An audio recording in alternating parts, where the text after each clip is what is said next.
Madam, sorry, man. Sorry, we they enter hospital now like this. Just it had very short. Brief line, everything will happen now. Never mind.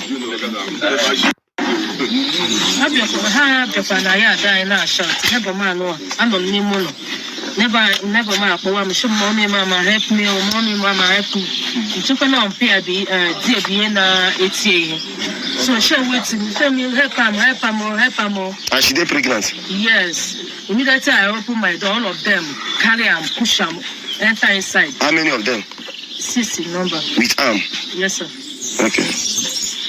Then continue. So, I was you know, I had to rely and shall be able to lie. They come. They talk with you. I shall be able to lie. Or some not get book I for. We don't a catch I know. They are accused, Sanda.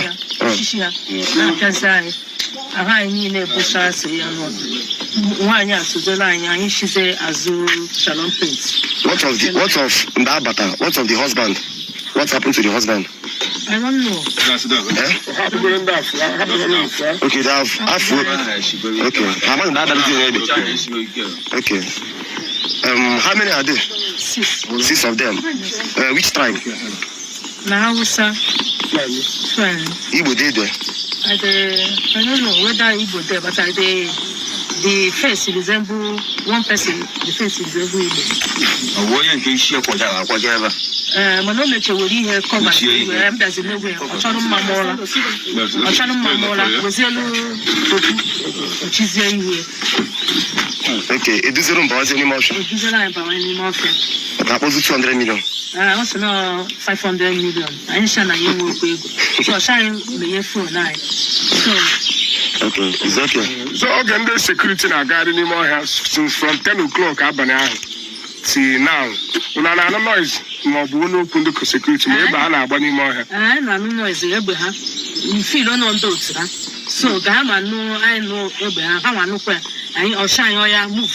I ain't go up and look at the or half to sign. So, here I scare her baby Hannah anymore. Yes.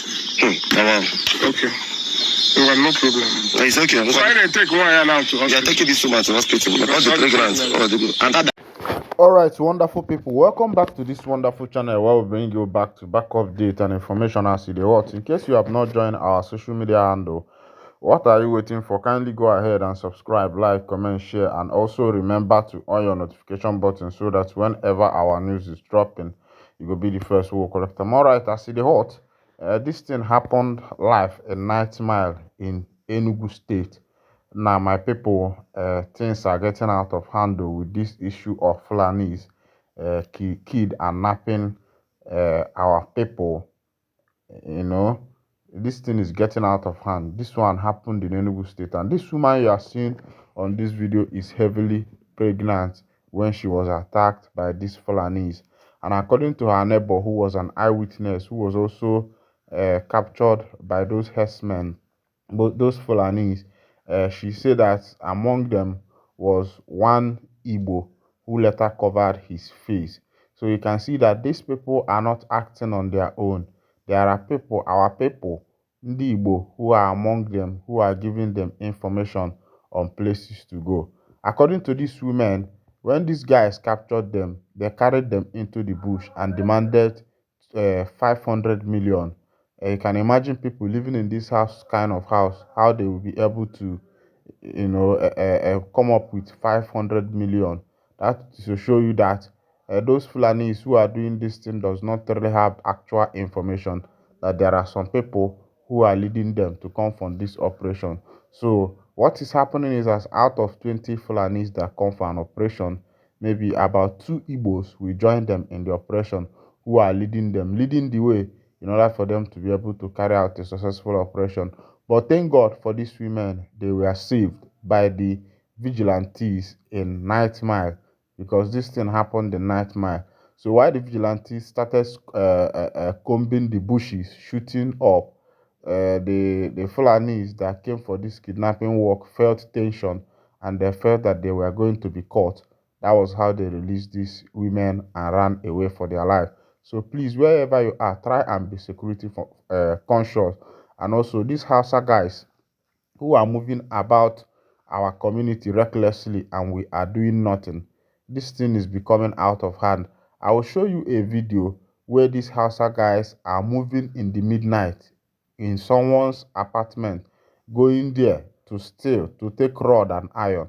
I will show you the video now. I want you to watch the video. Watch the video here. Are you seeing them? You can see them where they are.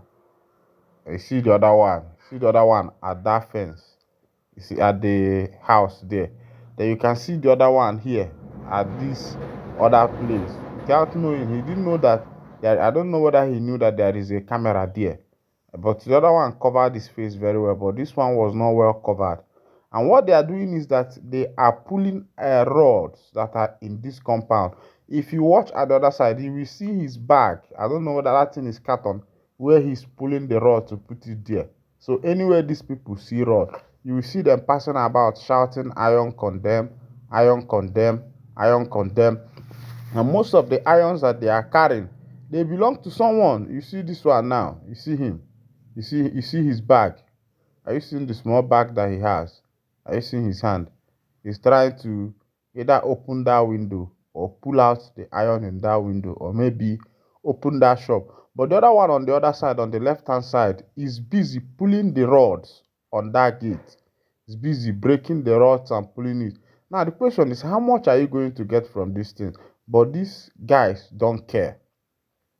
And the worst part of it now is that these guys know the nook and crannies of everybody's village. They even know your village more than you. They have entered where you, as an individual of that village or that community, have not entered before. And one thing is that our people don't care. Ndị Igbo are too careless. If you go other places, maybe in Yoruba land, Hausa land, or other places, you cannot be passing through their backyards and every nook and crannies like that. They will ask questions. They will ask you, where are you going? They will ask you, what do you want? But our people, I don't know. Ndị Igbo don't really care. Everything is backwomi. They look at everything to be simple. And these people are mapping out maps, mapping out locations, mapping out places, knowing every nook and crannies of our territory. These things they are doing are not normal. Some of them are just common iron condemned, scrap searchers. Some are also on a mission to know every location in Ali Igbo. Some are on a mission to make sure that they know every location. Now, you, as a member of your village, does not know even the last territory in your village, but a Fulani man who just came yesterday knows everywhere. He knows how to navigate. He knows how to move about. And sometimes you see them, they might not even know where that road is leading, but they will carry out their truck and be shouting, "Iron condemn, iron condemn." They will be moving. If they move there and there is no road there, they will turn and follow another way. There is one I met one day. I jammed one day along the road. He was following one place, and the man had to tell him, "My man, there is no road this place you are passing." You can see that he has not been around there before, but he just came and he will try and find ways to find his way. Another thing is that these people can see your generator, your new generator, and lose it, pass by pass. Dump it into that their small truck. They can see your pot in your kitchen. They will carry the pot. They can see valuables. Most times now, what they are doing now is losing, what is it called? These lights that have been installed by the government. These solar lights. You will see a solar light there today, and when you pass by there tomorrow, you will not see the solar lights again. And it happens that in the midnight, they will come there, lose the solar light, lose the iron, carry the iron, and japa. But one of the things that is, making me feel somehow is that our people are not paying attention. Our people are not asking questions. And most of them who are into this KP work, they, after moving around, knowing everywhere, they will not do their KP work. There is something that happened in Enugu State. A man who employed an Hausa boy as his gate man. And this Hausa boy has worked for him for a long time. And one day, this Hausa boy called some of his friends. They gathered in the man's house. They tied the man, bundled him inside his toilet, and ransacked the whole house. Packed all the valuables in the house, television, radio, every valuable they can find, and pack it into the man's car, the man's own car with his friends, and zoomed off. Nadia. And the thing is that our people usually have trust in this Asa people. Asa man does not have sense. Asa man is not a thief. Asa man is... All these things now, those days will not be now. If not that God saved that man, that God was on that man's side, that house, what they could have done is spy that man. But thank God for him, they did not buy him. They just ransacked his house, packed all the valuables in that house, and left with that man's car. That is Oga's car that employed him, that is paying him salary. And another thing about these guys is that there is no place to trace them. They don't have address. Once they disappear, they have disappeared. If you watch, most of them don't rent houses. They don't have property. It's in that Amausa. And it's high time our people stop all this Amausa something. Any state you go, you see a place called Amausa. And all of them can just be living in that secluded environment. They are not adding to the gross domestic product of the community.